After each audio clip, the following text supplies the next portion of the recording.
Bonjour, bienvenue sur Un jour une question. Aujourd'hui, je vais vous parler de la fatigue chronique. Fatigue chronique, burn-out, c'est le mal du siècle. J'ai reçu pas mal de questions sur ce sujet. Que pensez-vous de la fatigue chronique? Existe-t-il des solutions pour mieux vivre, mieux gérer cette situation pathologique? Peut-on s'en sortir? Alors dans cette vidéo, je vais vous présenter les 3 causes majeures que je rencontre qui engendrent cette fatigue chronique. Je vais également vous parler de solutions que l'on peut mettre en place pour mieux vivre cette situation et pouvoir, dans certains cas, inverser cette problématique.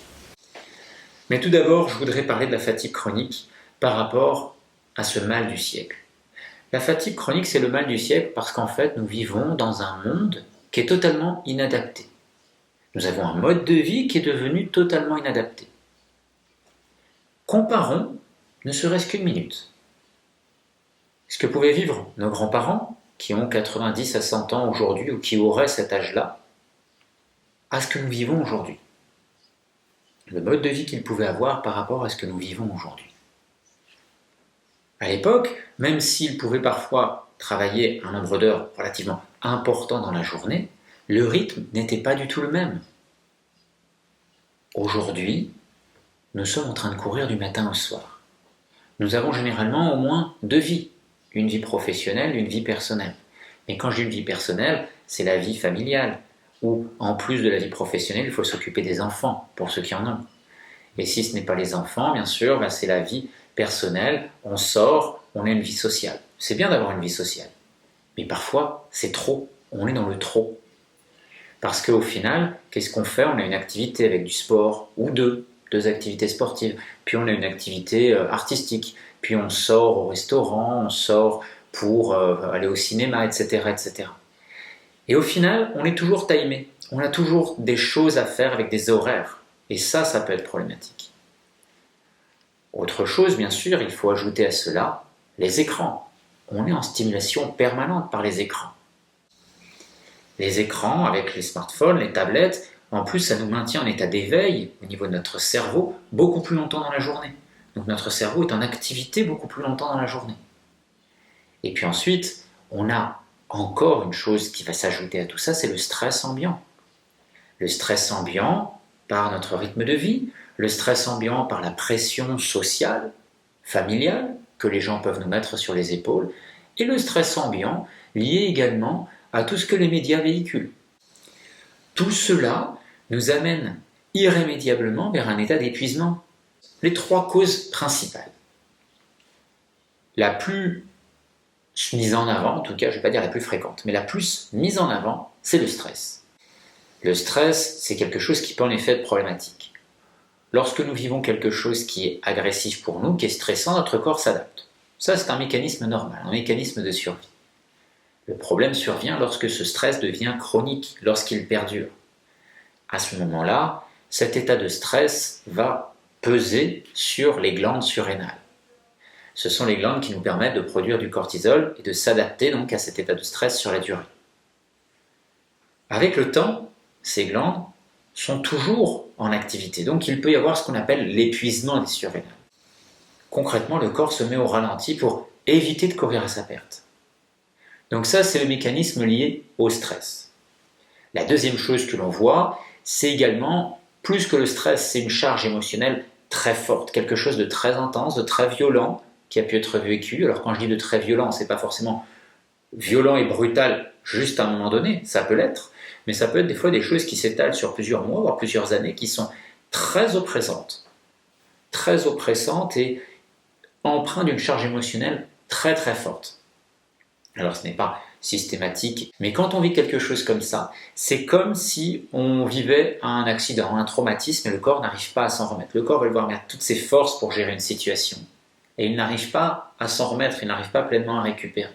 Donc on ne ressort pas de cette situation tant qu'on n'a pas pu se soulager concrètement. Et donc on voit des personnes qui sont en burn-out, qui découlent du stress, des fois qui découlent d'une charge émotionnelle trop forte, mais ça peut être des fibromyalgies, par exemple, qui peuvent aussi provenir de ce genre de choses. Des états de dépression.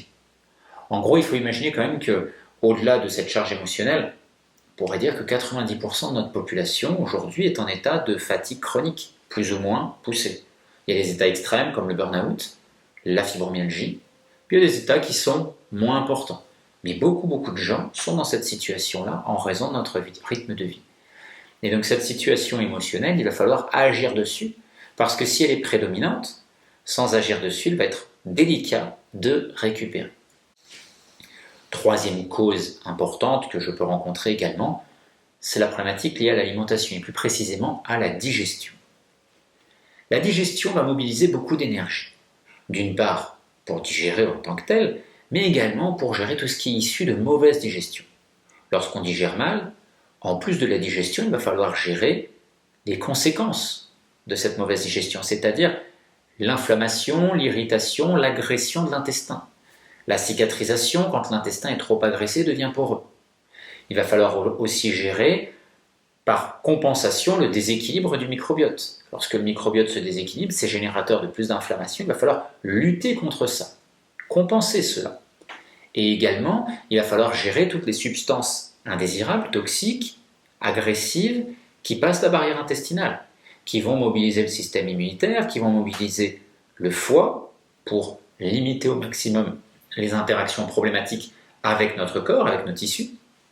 Et lorsque cela est insuffisant, il va y avoir le fait de gérer toutes les agressions qui ont eu lieu sur nos différents tissus. Et tout cela, ça peut mobiliser une énergie énorme. Il faut imaginer que la digestion, ça peut mobiliser 25, 30, 35, voire 40% de notre énergie du quotidien. Alors quand ça se passe mal, ça peut être énorme. Puisqu'on va rentrer maintenant dans les solutions, la première chose que j'envisage chez une personne qui a un état de fatigue chronique, c'est de travailler sur la digestion. Parce que la digestion, ça peut vous aider à sortir de cette situation si la cause primaire est bien liée à la digestion.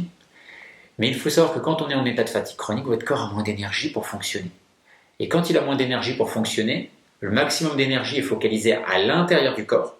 Et vous avez beaucoup moins d'énergie vers l'extérieur pour vos activités du quotidien. Digestion, activité physique, intellectuelle, etc. Ça veut dire que quand vous êtes en état de fatigue chronique, votre capacité digestive est fortement restreinte. Donc soulager la digestion va de toute façon jouer un rôle important. Alors la digestion, on va pouvoir agir sur plusieurs leviers. La mastication, les quantités sur chaque repas, sur la journée, le nombre de repas. Là, il va falloir l'adapter à la situation dans laquelle vous vous trouvez. Mais aussi les combinaisons alimentaires favorables. Le fait de mélanger certains aliments sur un repas peut favoriser une meilleure digestion ou au contraire alourdir considérablement la digestion. Donc ça, ce sont des choses importantes. La notion de mélange alimentaire, de combinaison alimentaire favorable peut fortement jouer, peser favorablement dans la balance. Au-delà de ces paramètres, il y a le choix des aliments. Le choix des aliments qu'on va consommer. Certains aliments demandent plus d'énergie que d'autres. Il y a également la problématique liée à la tolérance alimentaire. Beaucoup de personnes en état de fatigue chronique tolèrent moins bien un certain nombre d'aliments. Je pourrais vous dire les produits laitiers, le gluten, si je voulais juste faire un résumé très vulgaire, mais en fait, ce n'est pas juste les produits laitiers, le gluten. Les céréales, les graines même plus largement. Les graines, ça englobe les céréales, ça englobe les légumineuses, les lentilles, les pois cassés, les pois chiches, etc. Ça englobe aussi les fruits à coque, qu'un certain nombre de personnes ont du mal à supporter. On pourrait parler d'autres graines comme les graines de courge, de tournesol, etc. Et puis même, certaines personnes ont des difficultés aussi avec le sarrasin, avec le quinoa. Donc je ne vais pas vous dire qu'il faut forcément tout enlever d'un coup, c'est à adapter. Mais beaucoup de personnes ont des difficultés en situation de fatigue chronique avec ces aliments. Donc les consommer encore régulièrement posera problème. Donc on peut les supprimer bien évidemment, on peut les réduire et on peut essayer d'adapter les choses pour voir si en effet vous les supportez ou vous ne les supportez pas. Et donc les adapter, ça peut être faire des périodes alimentaires allégées où on enlève ces aliments. Et donc les périodes alimentaires allégées vont aider le corps à souffler un peu plus. Certaines personnes d'ailleurs vont même dire « moi je me sens bien, je me sens mieux que quand je ne mange pas ». Quand je ne mange pas, je ressens de l'énergie. Puis dès que je mange, c'est la catastrophe. Donc certaines personnes vont faire du jeûne intermittent et manger qu'à partir de 14-15 heures. Ça marche bien quand on est sur des périodes de jeûne assez courtes. Le problème, c'est que si vous faites du jeûne plus longtemps, vous allez basculer dans un état de faiblesse qui va grandir. Un jeûne de 2, 3, 4 jours ou plus risque de commencer à vous faire basculer dans cet état de faiblesse. Ça veut dire que votre corps va massivement mobiliser son énergie intérieure et vous en aurez encore moins de disponible. Donc l'idée, c'est d'aller vers une modulation de cet allègement alimentaire pour vous soulager, mais sans vous mettre dans une situation problématique, en jouant sur la durée ou en jouant sur la notion d'apport global alimentaire pour maintenir un état quand même favorable tout en générant de la récupération. Le facteur émotionnel. Le facteur émotionnel, il est important d'agir dessus si c'est la cause primaire, parce que sinon vous pourrez jouer sur les autres leviers, on sera relativement limité. Donc ce facteur émotionnel, on peut agir dessus avec différentes techniques, l'hypnose, le MDR, des techniques énergétiques. Moi, je travaille souvent avec la notion de symbolique, de symbolisation. Je ne vais pas le détailler ici, j'ai fait plusieurs vidéos, et comme je vais essayer de rester sur une vidéo pas trop longue aujourd'hui, j'en reparlerai une autre fois. Mais vous pouvez trouver dans mes vidéos cette notion de symbolisation que je présente. Donc il va falloir travailler là-dessus pour essayer de libérer le corps de ce poids, de cette charge émotionnelle et faire en sorte que le corps ait moins cette entrave, ce poids qui l'empêche en fait de fonctionner, qui le bloque. Et puis la troisième chose sur ce que l'on peut faire, c'est d'agir sur ce phénomène de stress. Donc stress, relaxation, yoga, méditation, qigong, tai chi, activité physique douce, étirement, toutes ces choses-là peuvent aider le corps. Il faut savoir que toute situation de surmenage amène notre corps à être avec le pied sur l'accélérateur au niveau du système nerveux autonome. C'est-à-dire que notre système nerveux autonome, il y a l'accélérateur, c'est ce qu'on appelle le sympathique. Le frein, c'est le parasympathique. Normalement, on doit avoir un équilibre entre les deux. Quand on est en stress permanent, en hyperactivité permanente, on est tout le temps sur l'accélérateur. Et au bout d'un moment, quand il y a un phénomène où la compensation, la régulation ne se fait plus et que le corps se met en protection, on va lâcher l'accélérateur. Comme si on ne pouvait plus accélérer réellement dessus, ou que l'accélérateur, on ne pouvait plus accélérer qu'un tout petit peu par rapport à l'amplitude d'accélération.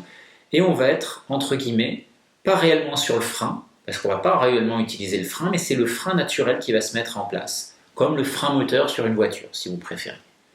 C'est un peu la même chose.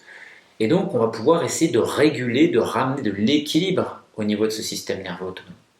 Donc la respiration peut jouer un grand rôle, par exemple avec la cohérence cardiaque, mais il peut y avoir d'autres techniques, d'autres méthodes qui peuvent aider à agir sur le système nerveux autonome par le biais du nerf vague, entre autres. On va pouvoir aider le corps à mieux fonctionner. Et puis, au-delà de tous ces paramètres, on peut essayer de favoriser de la relaxation de l'organisme qui a été en état de surmenage excessif et qui a épuisé ces éléments qui permettaient de compenser le surmenage, donc d'amener à la relaxation. Donc le magnésium, on peut se supplémenter en plus en magnésium. On peut se supplémenter également en GABA, qui est un neurotransmetteur qui a un effet de relaxation. On peut également avoir une supplémentation plus large avec des produits comme le quinton par exemple, ou d'autres produits qui vont être reminéralisants pour le corps. Il faut imaginer que les personnes qui sont en état de fatigue chronique sont en état d'épuisement. Épuisement du corps, épuisement des minéraux, épuisement souvent aussi des vitamines. Les ressources du corps sont épuisées. Donc pour aider le corps à se relancer un petit peu, on va pouvoir agir là-dessus. Donc le quinton par exemple peut être intéressant, mais ça pourrait être les graines germées, du jus d'herbe par exemple. Il peut y avoir différentes options que l'on peut mettre en route. Et puis une dernière chose qui peut être envisagée également, c'est un élément qu'on appelle le NADH, qui est une forme de vitamine B3, une vitamine B3 réduite, qui peut, au même titre que les autres éléments, être épuisée. Et cette vitamine va apporter de l'hydrogène, c'est-à-dire du carburant, en fait, concrètement, au niveau de nos cellules pour relancer leur activité. On peut avoir bien sûr tout ce qui peut aider les mitochondries également, donc au-delà de ce NADH, tout ce qui peut aider les mitochondries. Donc toutes ces choses-là, je vous en parle en description, je vous mettrai des éléments en description pour que vous ayez des informations plus précises. Soutenir l'activité mitochondriale peut aussi être une piste intéressante pour souffler un peu, avoir un peu plus d'énergie dans les situations de fatigue chronique.